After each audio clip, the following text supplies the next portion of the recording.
First, of course, I have to ask you about these dramatic developments in and now out of the Texas legislature. What is your take on this move by most of the Democrats in the Texas House? Well, thanks, Craig, for the question. Yes, when we scheduled this, we didn't know what would be going on this morning, but it's fitting, I think, for me to follow the state legislators that you just had on because, of course, they've gone to Washington to talk to Congress about what we can do. And Congress has been working to protect voting rights for Texans and for people across the country. We have passed out of the House of Representatives H.R. 1, a really important voting rights bill that protects voting rights, that makes it easier rather than harder to vote, which is what our Texas Democrats are saying. And we also, as we passed in the last Congress and are again intending to pass H.R. 4, the John Lewis Voting Rights Advancement Act, to restore the parts of the Voting Rights Act that have been struck down by the Supreme Court. I think what we've seen over the last 6 months and over the last few years is that there are people who are working hard to make it harder rather than easier for people to vote. Texas is already the hardest state in the union to register to vote. We don't need to make it harder. And what we've seen here in Harris County is that when we make it easier for people to vote, people show up, they vote, they participate in our democracy, they feel an ownership.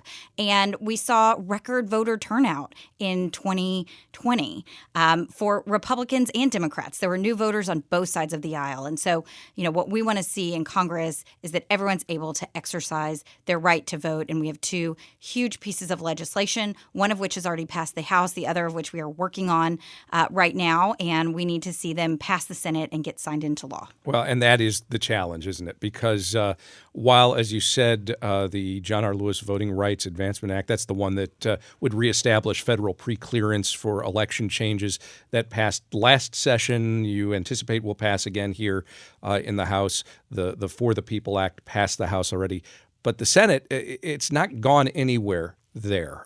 There are not, as we understand it, NPR's Scott Detrow reported this morning, there are not even 50 votes at the moment for that in the Senate, much less the 60 necessary to overcome a filibuster threshold. So what good does lobbying do at this point, and what can you do, more importantly, to the point, in the House to convince senators that this is worth passing? Well, that's the question of the day, Craig. And I do think the lobbying is important. I think it's important for everyone to talk to their senators. I think it's important for them to talk to their House members. We have a sense of urgency here in Texas that you are seeing reflected in the actions of our state legislators. And it's important for everyone in Washington to understand the urgency and the real threats to voting rights. That's really the challenge before us. It's not as much about the tactics. It should be a conversation about the substance, about making it harder for people to vote, about criminalizing the work that election workers need to do, about making it impossible for neutral elections administrators to inform voters about their ability to vote by mail. There are a lot of things in this bill that are real problems. And frankly, I think Representative Shaw said it too. What I've been saying, these bills are a solution in search of a problem. There's no evidence that these things are going to respond to an existing problem, but there's a lot of evidence that they're going to disenfranchise voters.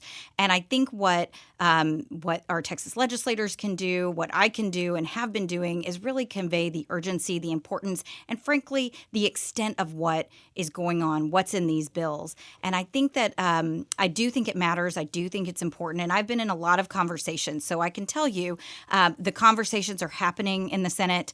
The conversations between House members and senators are happening.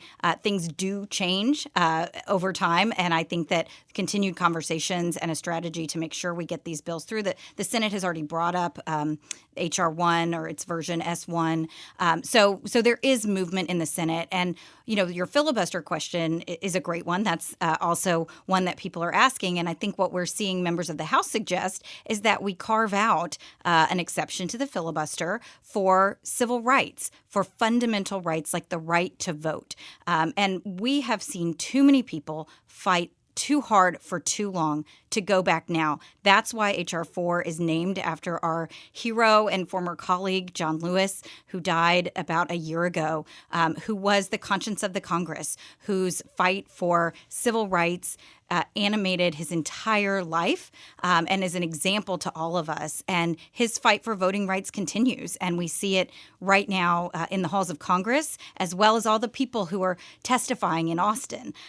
We saw people testifying. I know there were buses going from Houston this morning for people to talk about why it's important that we allow everyone who's eligible to vote in our society to cast a vote, to be able to make their voice heard at the ballot box, and to be engaged in our government. That's what it is. It's a government of, by, and for the people, and we need to make sure that that remains the case.